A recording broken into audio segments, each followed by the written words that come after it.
In today's video, I'm going to teach you how to add a business loan to Freshbooks. By the end, you'll know exactly how to set up the loan properly so your books reflect what you actually owe and how much cash you really have on hand. We'll walk through two main parts. First, creating a liability account for the loan, and second, recording the initial loan amount using a journal entry. You don't need to be an accountant to follow along, just take it step by step. Let's start by creating a liability account for the loan. In Freshbooks, head over to the Accounting tab. This is where your core financial setup lives. Once you're there, look for something labeled Chart of Accounts.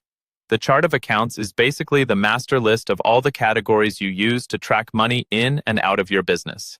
Inside the Chart of Accounts, click on New Account. This tells Freshbooks you want to create a new category. When it asks for the account type, choose either Loan or Other Current Liability, depending on what's available and how your loan is structured. Both options tell Freshbooks that this is money your business owes and will need to pay back over time. Next, give this account a clear, descriptive name.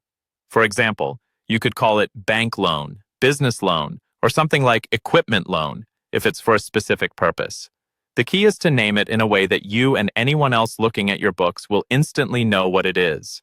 Once that's done, save the new account. You've now created the place where your loan balance will live. Now, let's record the initial loan.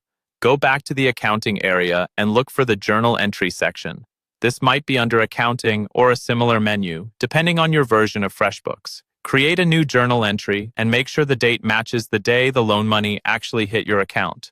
On the first line of the journal entry, select the liability account you just created. Enter the full loan amount in the credit column. This increases what you owe. On the second line, choose the asset account where the funds were deposited, usually your main business bank account, and enter that same loan amount in the debit column. This increases your cash. Double-check that the debit and credit amounts match and that the date and accounts look right. When everything looks good, go ahead and save the journal entry. Your business loan is now correctly added to Freshbooks.